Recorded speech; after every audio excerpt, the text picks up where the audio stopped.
bonjour.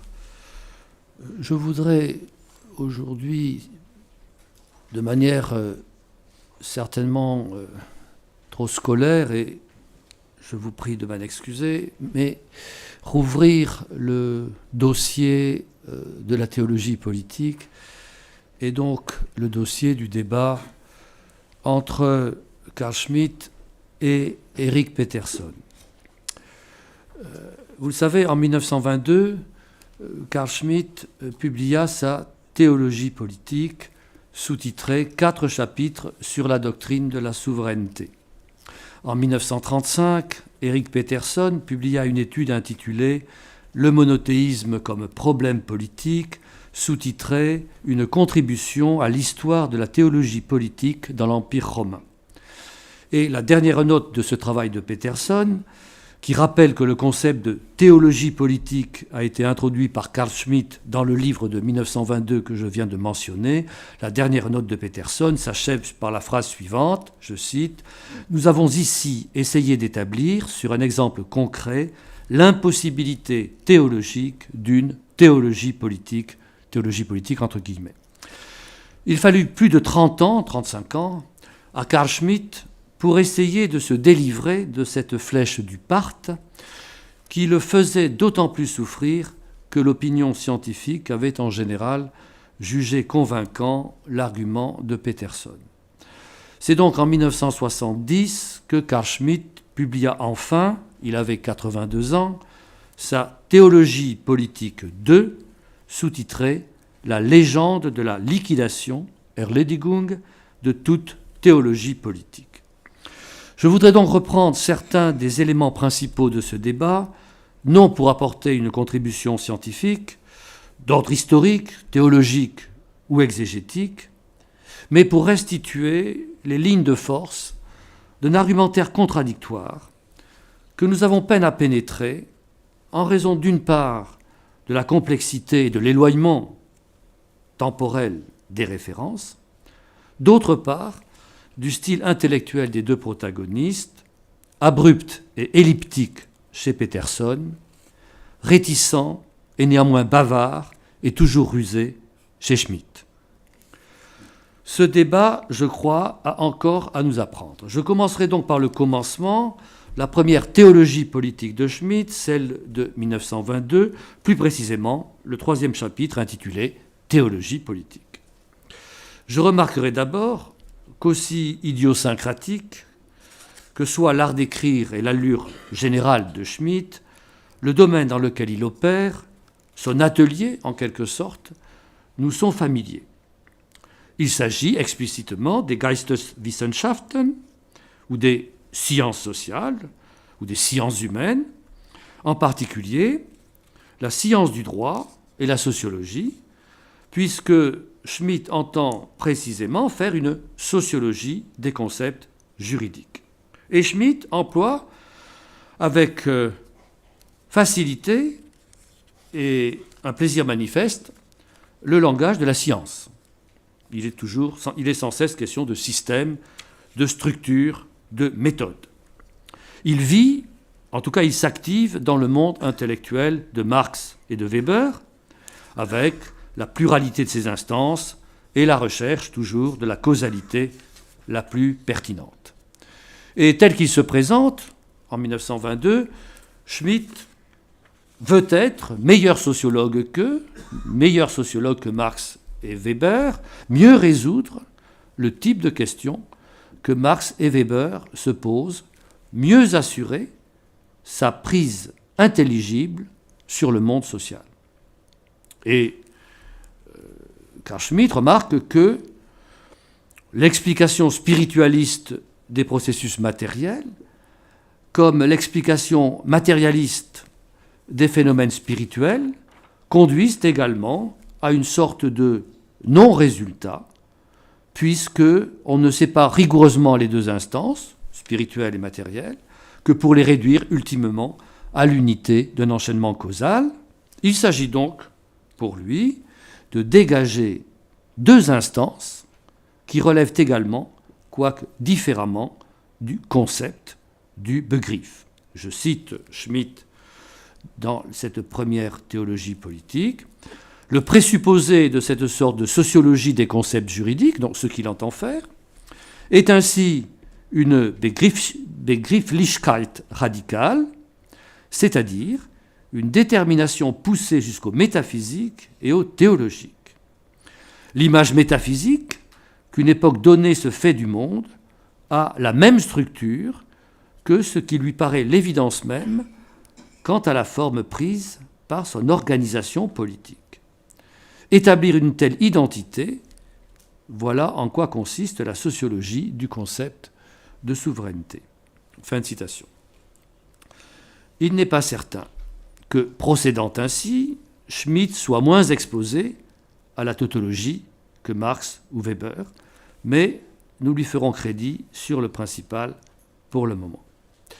Ce qu'il faut relever immédiatement, c'est que Schmitt illustre cette identité de structure en recourant à l'analogie avec, disons, abandon, voire enthousiasme, ce qui nous vaut l'oracle fameux qui ouvre le chapitre, je cite, « Tous les concepts pertinents de la doctrine moderne de l'État sont des concepts théologiques sécularisés. Non seulement quant à leur développement historique, parce qu'ils ont été transportés de la théologie dans la doctrine de l'État, le Dieu tout-puissant, par exemple, devenant le législateur omnipotent, mais aussi dans leur structure systématique, dont la connaissance est nécessaire pour une analyse sociologique de ces concepts, l'état d'urgence a dans la jurisprudence une signification analogue à celle du miracle dans le cadre de la théologie. Fin de citation. C'est évidemment très impressionnant. Dans le chapitre dont elle forme l'intitulé, la théologie politique, l'expression théologie politique, n'est d'abord présente qu'implicitement sous la forme de ces analogies structurales dont Schmitt veut trouver des exemples dans les lieux et les contextes les plus divers. L'expression elle-même, théologie politique, n'apparaît qu'à propos des auteurs contre-révolutionnaires de la Restauration. Vers la fin du chapitre, il est dit aussi nettement que l'on peut l'espérer de Schmitt que, je cite, « Les auteurs de la Restauration, en France bien sûr, les auteurs de la Restauration furent les premiers, zuerst, à développer une théologie politique. » Fin de citation.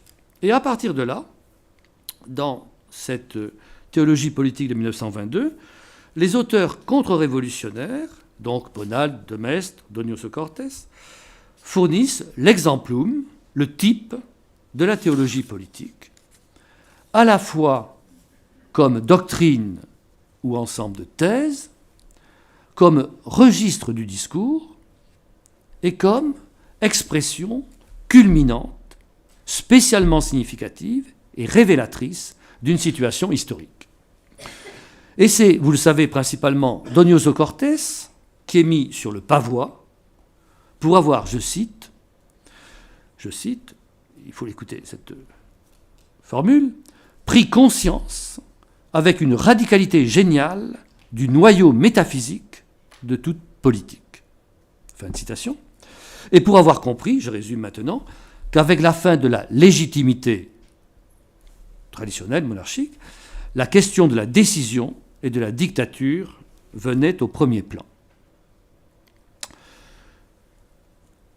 Dans le quatrième et dernier chapitre, ces chapitres sont très très brefs, intitulés « Sur la philosophie de l'État de la contre-révolution de Maistre Bonald Donioso Cortés », dans lequel la ligne mélodique principale introduite par touches successives dans le chapitre précédent est reprise par tout l'orchestre dans un mouvement de crescendo, agitato, fortissimo et finalement furioso, un mouvement véritablement concluant.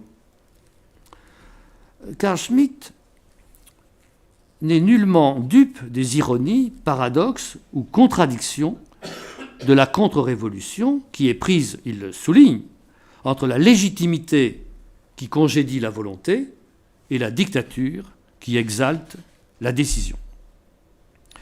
Et pourtant, cette pensée et cette humeur contre-révolutionnaire dont il discerne les points de faiblesse et d'aveuglement, lui fournissent pourtant les éléments principaux de sa doctrine, ou plutôt installent le décor et le climat dans lequel il entend considérer les possibilités politiques. D'un intérêt particulier est évidemment ce qu'il dit de la théologie politique de Cortés. Celui-ci, nous dit-il, je cite là encore, a radicalisé de manière polémique le dogme tridentin du péché originel, qui, concède Schmitt, ce dogme ne peut pas être dit simplement radical. Et du point de vue de l'exactitude dogmatique, concède-t-il encore, on est en droit de dire qu'il a, je cite, exagéré la méchanceté naturelle et l'abjection naturelle de l'homme. Mais, ajoute Schmitt, il y aurait de l'injustice à ne pas voir que pour Cortés, il s'agissait d'une décision religieuse et politique d'une énorme ungeheuer actualité, non pas de la mise au point d'un dogme. Je relis. Il y aurait de l'injustice à ne pas voir que pour Cortés, il s'agissait d'une décision religieuse et politique d'une énorme actualité, non pas de la mise au point d'un dogme. Il n'y a peut-être pas de phrase plus révélatrice de la pensée et de l'attitude de Schmitt sur ces questions, pensée et attitude qui ne changeront pas ou guère au cours de sa longue vie.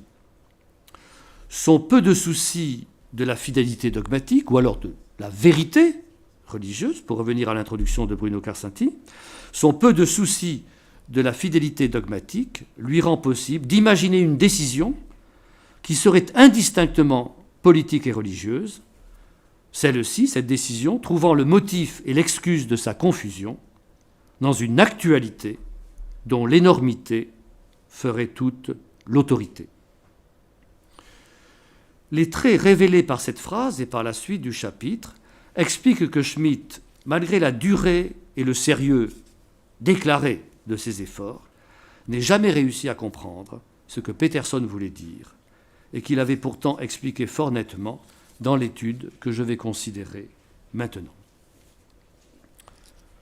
Le contexte de l'étude de Peterson de 1935, le contexte le plus large, est celui du monothéisme et de la monarchie dans le monde hellénistique. L'épigraphe, pour ainsi dire, a né le célébrissime vers d'Homère, «Uk agathon polykoiraniae, eis koiranos esto». Donc, il n'est pas bon qu'il y ait beaucoup de gouvernants, qu'un seul soit le prince, en quelque sorte, le souverain. Au deuxième livre de l'Iliade, n'est-ce pas, c'est Agamemnon qui parle, et vers d'Homère cité par Aristote au livre lambda de la métaphysique, et donc vers d'Homère qui aura une destinée à la fois politique et métaphysique incomparable. Le contexte plus précisément délimité de l'étude de Peterson est celui du devenir de la foi juive dans un monde grec dominé par l'idée monarchique. Le judaïsme ancien peut se résumer par un peuple, un Dieu. Un peuple, un Dieu. Et de fait, on lit dans le Deutéronome, c'est Moïse qui parle, « À Yahvé, tu as fait dire aujourd'hui qu'il serait ton Dieu, que tu marcherais dans ses voies, que tu observerais ses décrets, ses commandements et ses règles, et que tu écouterais sa voix. Et Yahvé t'a fait dire aujourd'hui que tu serais son peuple particulier, selon ce qu'il t'a dit, que tu observerais tous ses commandements et qui te rendrait supérieur à toutes les nations qu'il a faites, en honneur, en renom et en gloire, et que tu serais un peuple consacré à Yahvé, ton Dieu, selon ce qu'il a dit. » 26, 17-19, dans le Deutéronome. Cette relation sans pareille du peuple juif à son Dieu induit une dissymétrie avec les nations, au pluriel, qui, elles aussi, sont créées par Dieu. Et donc la notion de monarchie divine ou de monothéisme ne peut faire une place adéquate à ce double caractère du Dieu d'Israël, d'être à la fois le créateur de toutes choses et de tous les hommes, et d'être aussi le Dieu particulier, l'allié intime d'un peuple unique.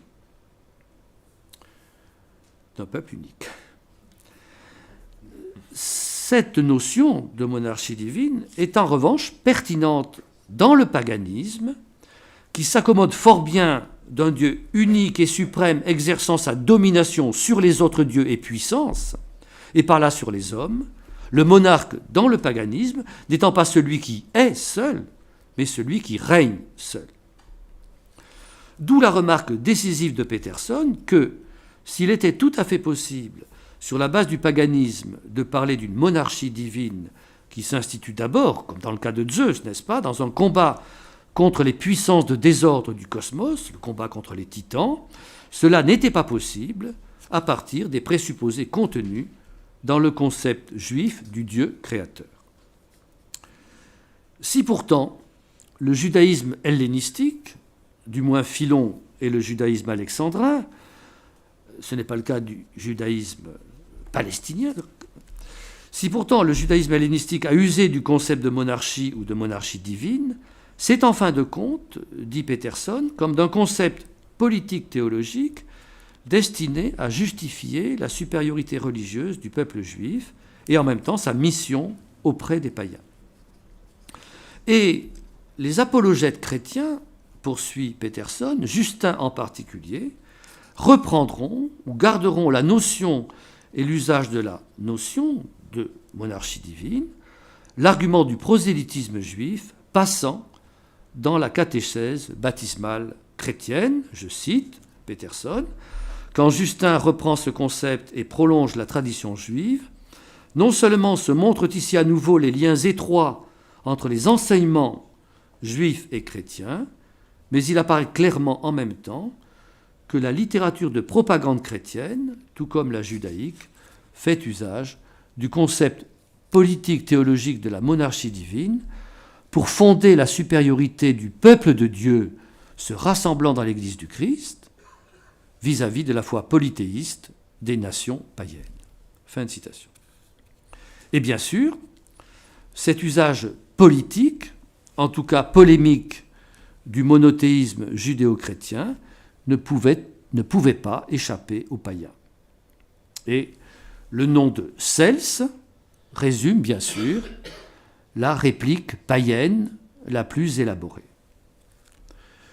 Tandis que les chrétiens opposent au polythéisme que l'on ne peut servir plusieurs maîtres, Cels, C-E-L-S-E, le défenseur du paganisme contre le christianisme, dont nous avons certains textes ou une partie de son discours véridique grâce à Origène, qui lui répond, n'est-ce pas, la Léthès Logos, Cels se répond donc que le discours chrétien qui dit que l'on ne peut servir plusieurs maîtres fait entendre la voix de la révolte, la voix de ceux qui se coupent et s'arrachent du reste des hommes. En parlant ainsi, dit Cels, ils transfèrent finalement leurs propres affects sur Dieu. En revanche, qui, comme les païens, honore les dieux, honore en même temps aussi le Dieu le plus haut.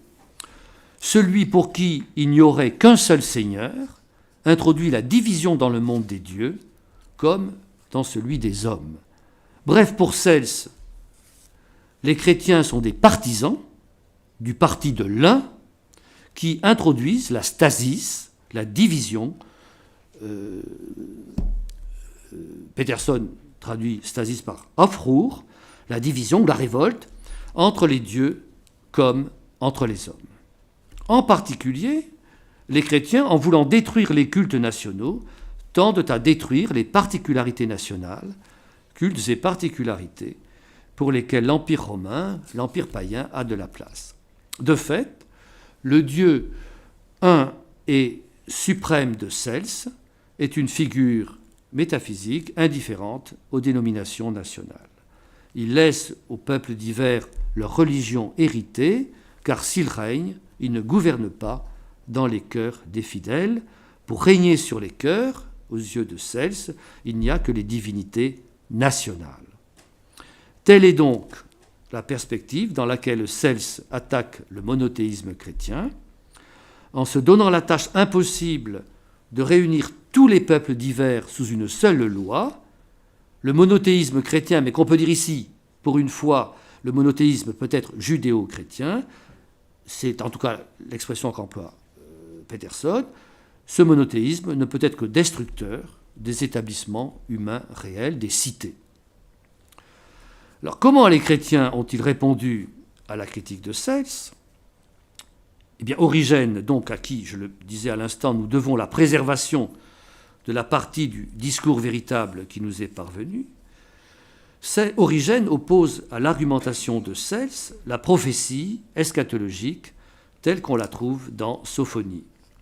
Je cite, « C'est pourquoi, attendez-moi, oracle de Yahvé, au jour où je me lèverai en témoin, car j'ai décrété de réunir les nations, de rassembler les royaumes, pour répandre sur eux mon courroux, toute l'ardeur de ma colère, quand au feu de ma jalousie sera dévorée toute la terre. Car alors je rendrai au peuple des lèvres pures, pour qu'ils invoquent sous le nom de Yahvé, pour qu'ils invoquent tous le nom de Yahvé et le servent épaule contre épaule. 3, 8, 9. Origène ne s'en tient pas à cette perspective purement spirituelle ou eschatologique. Il observe que la prédication de la doctrine du Christ s'est répandue victorieusement en dépit de l'opposition de l'empereur et de ses préfets, du Sénat et du peuple.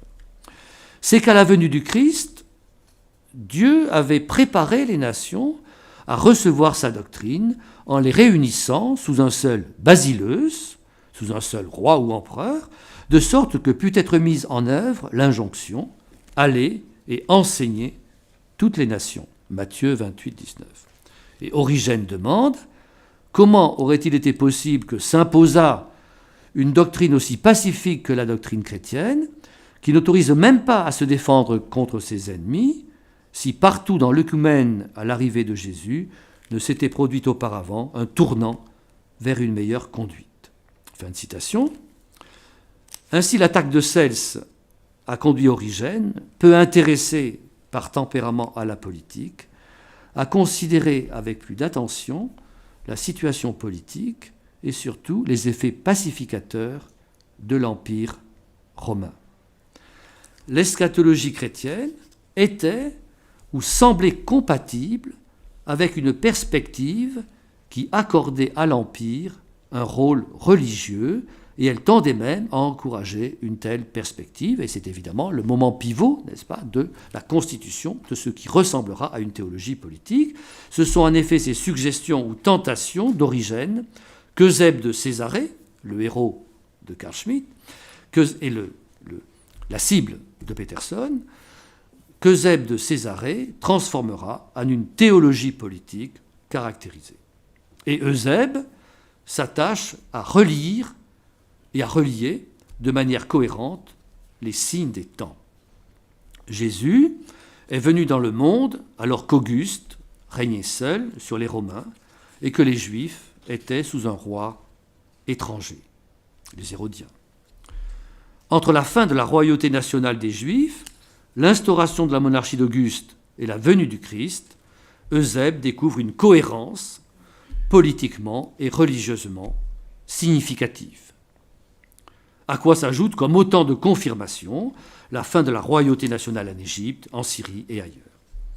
Et donc Eusèbe reprend et amplifie les remarques d'Origène sur la manière dont la prédication chrétienne fut facilitée par l'unification impériale, celle-ci empêchant les superstitieux des cités, ton katapoleis desidaimonon, n'est-ce pas, les desdémones des cités, si j'ose dire, celle-ci empêchant les superstitieux des cités de se faire la guerre et de faire la guerre aux apôtres et messagers du Christ.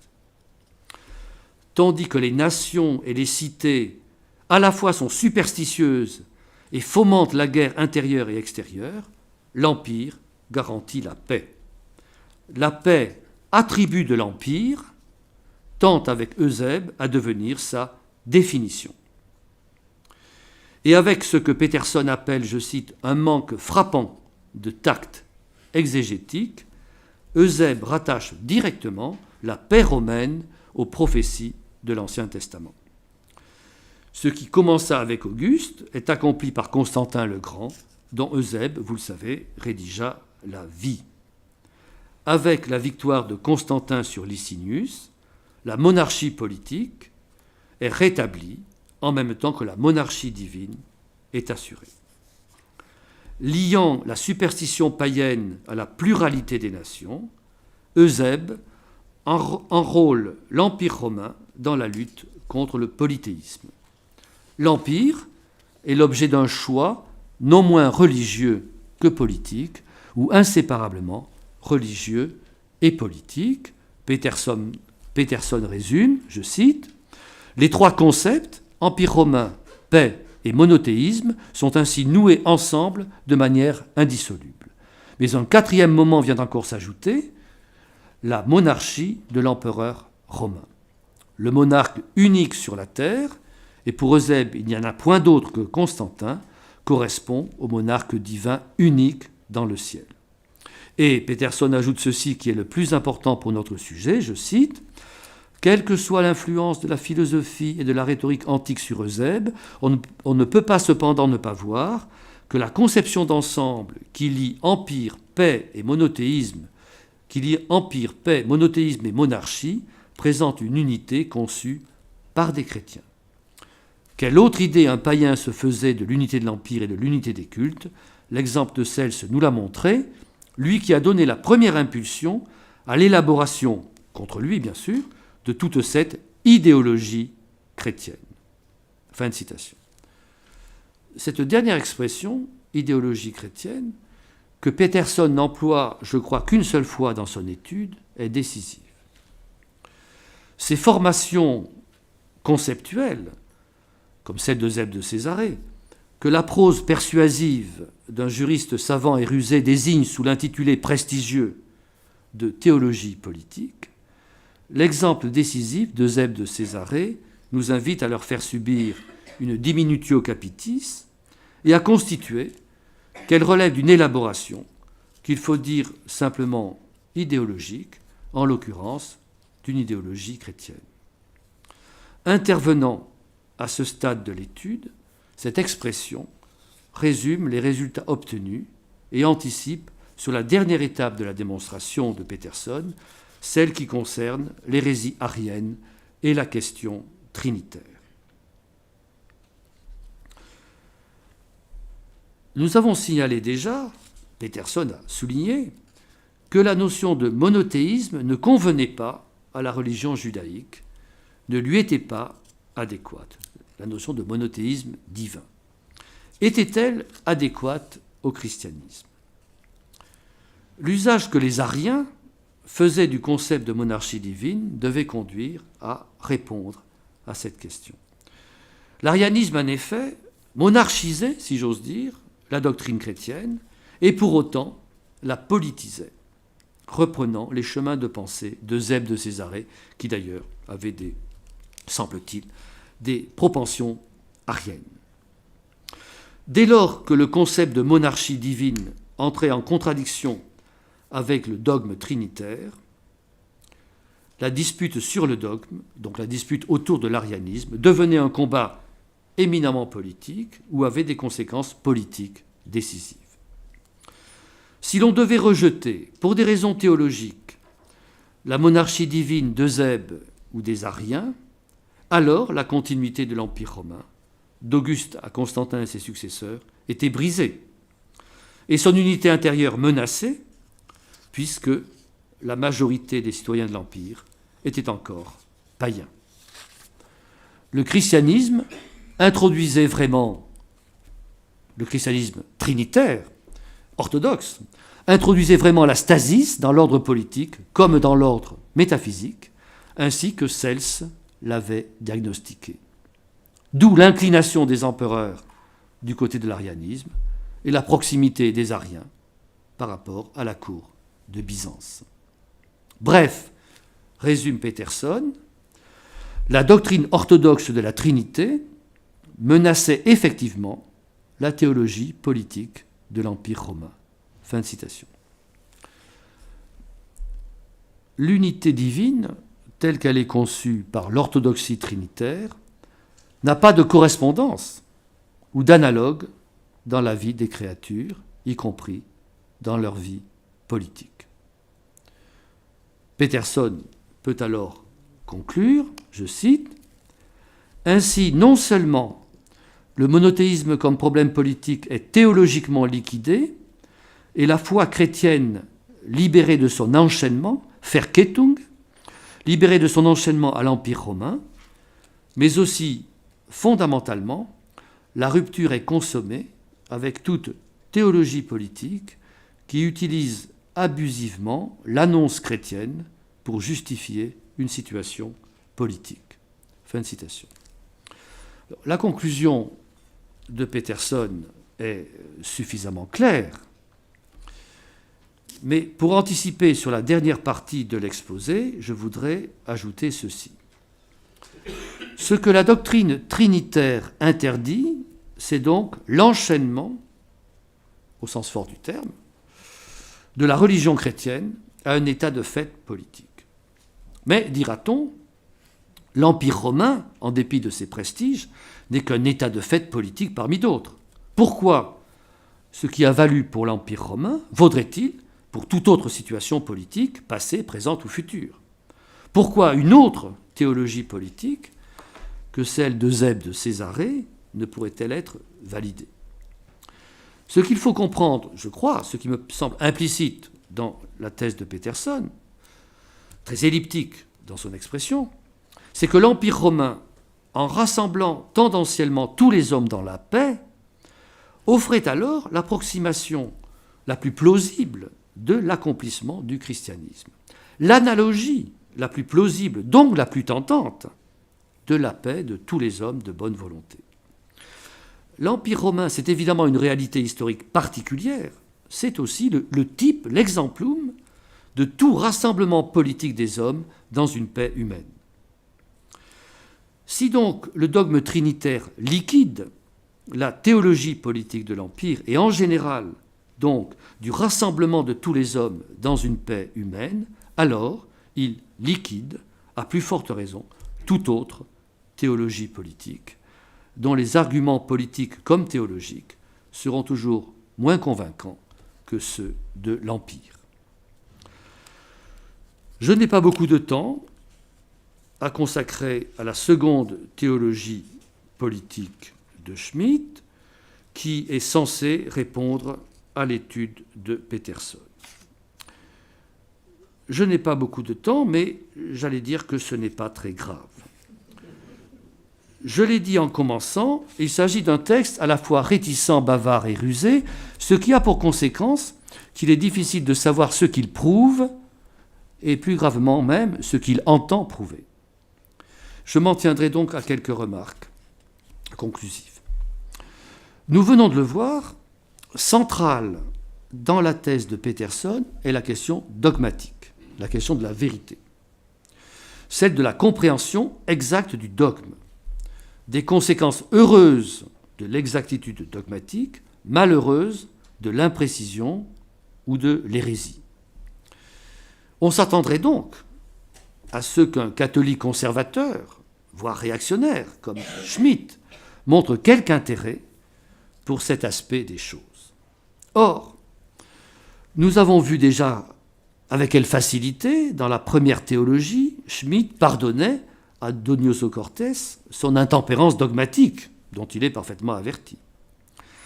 La seconde théologie, celle de 69-70, beaucoup plus longue, et qui est censée répliquer victorieusement à Peterson, montre la même indifférence dogmatique. Il reproche à Peterson d'avoir ignoré que l'ouvrage de 1922 ne portait pas sur un dogme théologique, mais sur un problème scientifique et théorique et d'histoire du concept, celui donc, nous le savons, de l'identité de structure conceptuelle des arguments et connaissances théologiques et juridiques. Non seulement cela, mais il lui reproche, à ce livre de Peterson de 1935, d'être issu de la crise du protestantisme allemand, et sans doute s'est impliqué de la crise intérieure de Peterson, passé, comme vous savez, du protestantisme au catholicisme. Il reproche à ce livre d'être sorti de la crise du protestantisme allemand et implicitement de la crise personnelle de Peterson pour s'installer, Peterson, dans une, je cite, cette formule est tout de même fort de café, pour un catholique soucieux de l'exactitude du dogme. Il reproche à Peterson de s'être installé dans, je cite, une sécurité théologique dogmatique imperméable à la crise. Une chose semble certaine, dans le syntagme théologie politique que Carl Schmitt a contribué décisivement à installer dans le paysage conceptuel de notre temps, dans ce syntagme théologie politique, chez Carl Schmitt, le mot théologie n'a aucun contenu notionnel, tant soit peu déterminé, tant soit peu net. Aucun contenu. Il n'y a aucun lien intrinsèque entre la notion de théologie politique chez Schmitt et la notion de théologie. Ce lien ne peut être qu'accidentel ou occasionnel. C'est un lien romantique, selon les catégories de Schmitt lui-même. Ce lien ne peut être qu'accidentel ou occasionnel, selon les métamorphoses de la situation historique et l'imprévisible productivité de la crise. Dès lors, la théologie politique, chez Schmitt, peut surgir du côté pile comme du côté face, du côté de la révolution comme du côté de la contre-révolution. Ultimement, tout est une question d'intensité. L'intensité des tensions politiques et polémiques qui affectent la composition, la force et la direction de fronten, toujours changeants. Je cite Schmitt. Nous avons donc de bonnes raisons de douter de la pertinence et d'ailleurs de la sincérité de la critique qui court le long de la seconde théologie. La seule critique d'ailleurs qui est un peu de netteté. Comment un bref essai portant seulement sur les premiers siècles chrétiens, jusqu'à l'époque de Constantin, pourrait-il suffire à justifier ce que Schmitt appelle le verdict global sur toute théologie politique? Alors, j'ai dit plus haut pourquoi la base de la preuve de Peterson était beaucoup moins limitée ou étroite qu'il pouvait sembler, et pourquoi au contraire la situation dont il traite, l'Empire romain, pouvait apparaître comme spécialement significative. En tout cas, Schmitt, lorsqu'il traite de théologie politique, se désintéresse entièrement de la question des formes politiques, ici de celle de l'Empire, question des formes à laquelle, vous le savez, il sera très attentif dans d'autres contextes. Il se désintéresse également de la question des régimes politiques, osons le dire, il se désintéresse de toute réalité politique susceptible d'être prise en vue dans un concept déterminé. Ce qui apparaît clairement, c'est que la base documentaire du critique de la notion pourrait être aussi étendue que celle de Peterson semble limitée, elle serait toujours insuffisante aux yeux de Schmitt. Non seulement parce qu'elle résulterait d'un choix plus ou moins arbitraire dans la variabilité indéfinie des groupements amis-ennemis, mais parce que Schmitt, nous l'avons souligné, ne marque aucun intérêt pour le contenu théologique des situations inscrites au registre de la théologie politique, mais se soucie uniquement du degré d'intensité des oppositions, qui s'y font jour. Ici éclate ce que je me permets d'appeler l'insincérité de la critique schmittienne. D'un côté, il réclame, comme le ferait un modeste et rigoureux travailleur des sciences sociales, le respect scrupuleux de la plus prudente méthodologie. Il y a un paragraphe que je n'ai pas le temps de lire, à la page 51 de l'édition de la seconde théologie politique. Donc il réclame le respect scrupuleux de la plus prudente méthodologie. De l'autre, il ne montre d'intérêt véritable que pour la question de l'intensité des oppositions.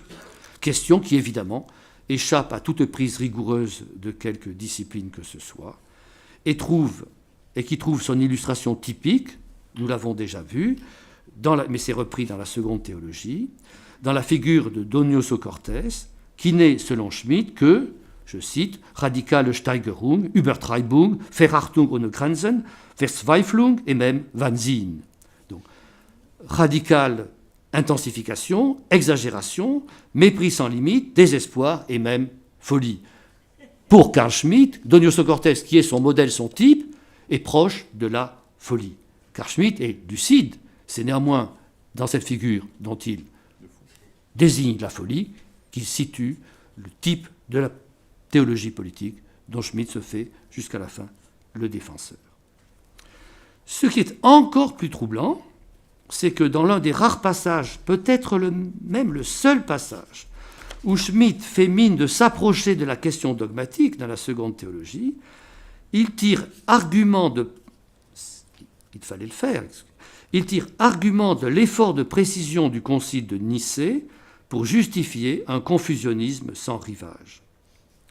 Dans le sous-chapitre consacré à Eusèbe comme prototype de la théologie politique, on lit ceci, je lis, « Peterson veut s'en tenir à l'absolue séparation des deux domaines, le politique et le théologique, alors qu'avec le dogme de la Trinité précisément, la séparation absolue n'est possible qu'abstraitement, dès lors que la seconde personne de la Trinité représente, darstellt, les deux natures, Dieu et homme, dans une unité complète, et Marie, humainement la mère, a introduit l'enfant divin dans la réalité historique à une date déterminée de l'histoire du monde ici-bas. » Fin de citation.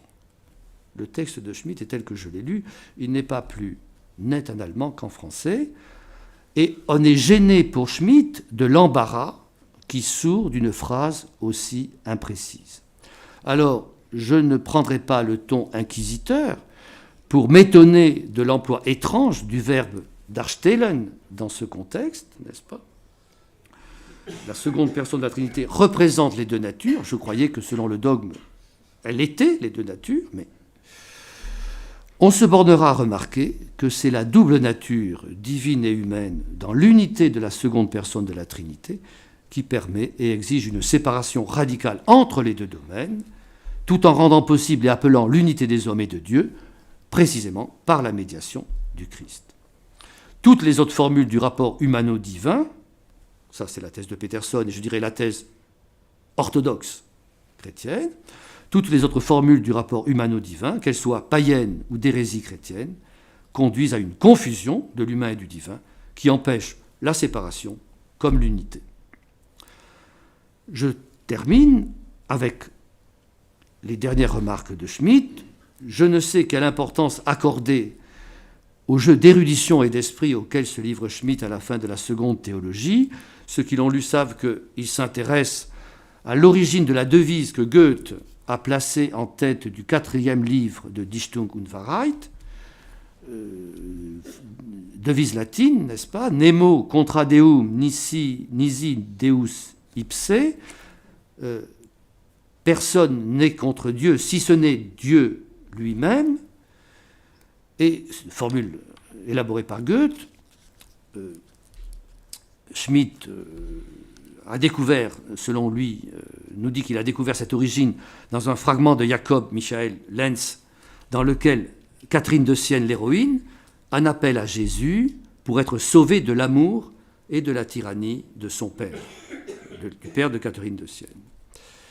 Et donc, poursuit Schmitt, la devise à laquelle Goethe a donné cette forme latine dérive donc de la Christologie, d'une Christologie où règne la stasis, la division, la lutte, la guerre entre le Père et le Fils. Schmitt ne peut pas avoir oublié que Sels, l'ennemi des chrétiens, leur reprochait d'introduire la stasis dans le monde des hommes et dans celui des dieux. Ainsi, à la fin de sa réponse à Eric Peterson, Carl Schmitt reprend le thème polémique ou stasiologique par lequel s'ouvrait l'étude de Peterson. La question est maintenant, la question première et dernière, qui est l'ennemi de qui ? Parce qu'au terme de son parcours sinueux, la flèche du Parthe, toujours plantée dans l'épaule, il ne restait plus à Carl Schmitt qu'à donner raison à son ennemi, à donner raison en tout cas à Sels, l'ennemi des chrétiens. Je vous remercie.